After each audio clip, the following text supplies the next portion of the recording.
Welcome to the book of Titus. The book of Titus reminds me of a burger. Why?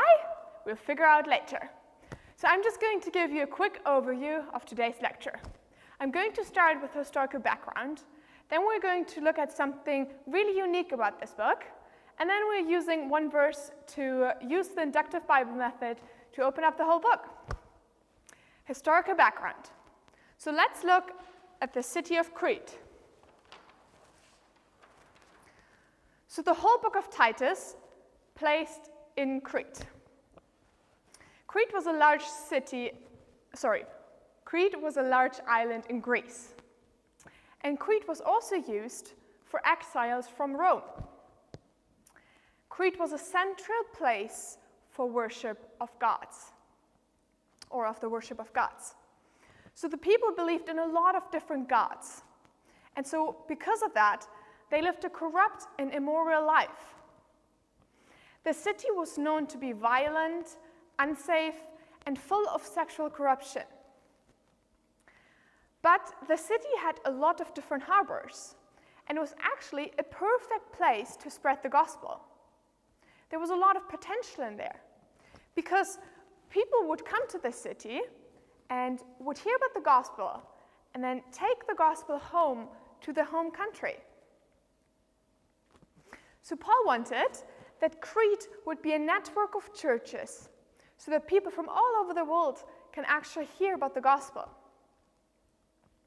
But the problem was that wrong teachers came to the island and came to the different churches. And they gave wrong instruction what it means to be a Christian and how a church should look like. So Paul sent Titus to Crete to set the churches into place and to bring order into the island. But who was Titus?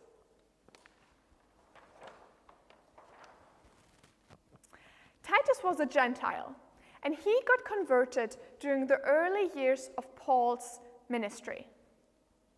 He also joined Paul and Barnabas to Jerusalem. That was around 17 years after Paul's conversion. And Paul gave Titus the difficult task to go to Corinth and to bring order into that church. And we can actually read in 2 Corinthians that he did a great job. And he was super successful. And because of that, Paul had total confidence in Titus. And so, Titus was a really trusted worker of Paul. Let's look a bit more at the letter. So the main problem was in that church that people in that church were dependent on the apostles to lead a church. But Paul wanted to teach the leaders, and especially the members of this church, on what it means to live a Christian lifestyle. And he wanted to teach them sound doctrine, so that instead of being dependent on the apostles and being dependent on people coming in and constantly telling them about what Jesus has done for them and what it means to live a Christian life, he wanted that people would know it themselves, so that they would actually be dependent on the church leaders and that they would know for themselves what it means to live a godly life. So Paul gave a lot of different instructions in this book.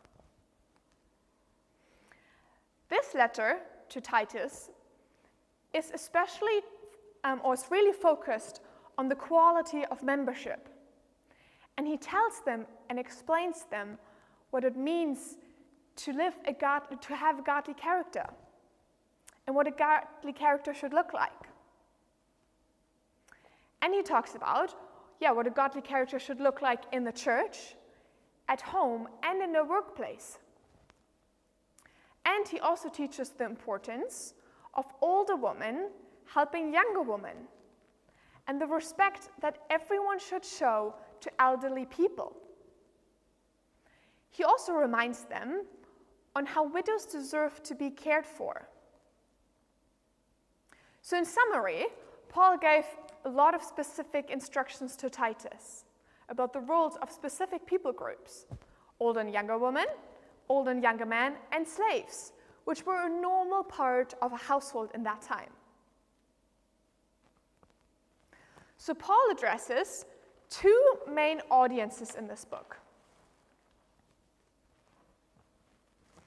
First, Paul addresses the members of the church, and he tells them that it's not all about growing in their understanding of the gospel, but that it is all about walking it out, and that their conduct should reflect their faith in Jesus and what he has done for us. The word good works is repeated 6 times, and that is actually the most in the New Testament. But this whole concept was so new for the original hearers, because the Cretan value system was the opposite of that. The second audience was Titus. Paul told him that he should rebuke and eventually kick out false teachers who were in this church for personal gain, because a church is about Christ and not about personal gain. And the way Paul is doing that is really interesting. It is that he gives a good description of what a healthy church should look like. He talks about what proper leadership in a church should look like, or how to handle problems in a church. He also talks about what it means to live a proper Christian life, which was really important for them and also for us today, I think, because of all the non-Christians, and they're so used to a different lifestyle. And he also reminds them, or reminds Titus, to make clear that the gospel is the foundation for godly living. You need to remember what Christ has done to walk out good works. And that's why Titus belongs to the pastoral letters, because it was written from Paul to Titus, a young pastor who had pastoral leadership responsibilities. And this letter is actually really similar to 1 Timothy, as it was written about the same time. And it is also dealing with similar themes. But even though there are a lot of similarities, there are also big differences in those two letters. Timothy gives instructions to the leaders in the church, what an elder should look like and how they should behave. And Timothy was left in a situation where church has already existed for around 12 years. And he had to deal with elders who were leading the church astray. But Titus focuses more on the members of the church, what their home should look like, and their workplace. And so those two books are really important together because it actually shows us what a church should look like. Now I want to focus on something really unique in this book. And here we come to our burger. So something really unique about this book when I read it, I was like, whoa, this is actually really, really interesting. Because normally, Paul would start with theology in a book. And then at the end, he would come to the application part. But here in Titus, Paul jumps straight into application. And he tells them that Christianity is not about what you know, it's about how you walk it out. And so this book has 3 chapters. And so he starts with application, has a little part of theology, and then he finishes up with application.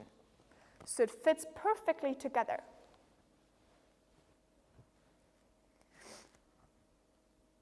And so this theology part is really important because this theology part actually shows us the reason how we are able to walk out what Christ has done for us.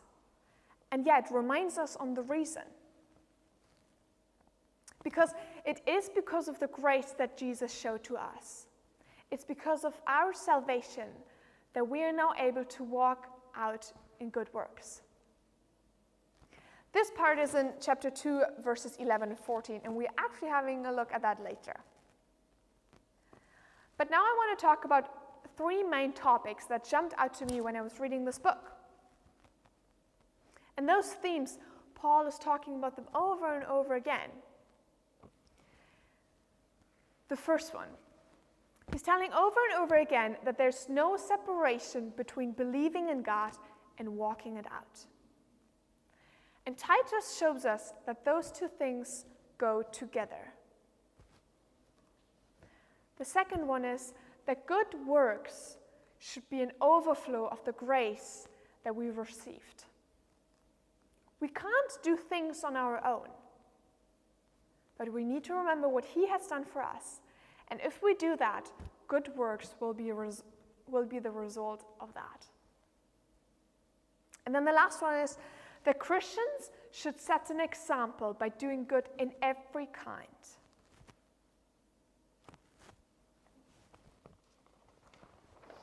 Let's have a look at one specific verse.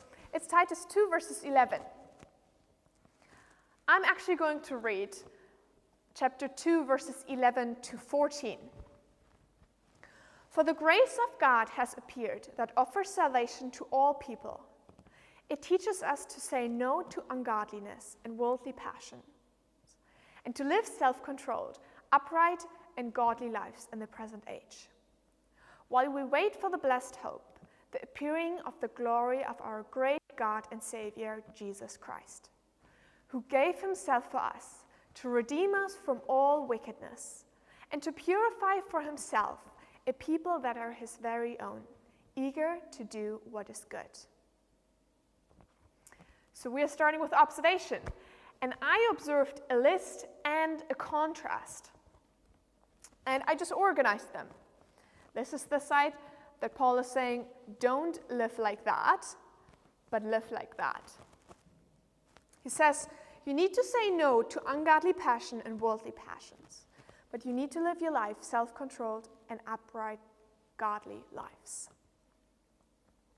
And so my interpretive question now is, why does Paul make this contrast?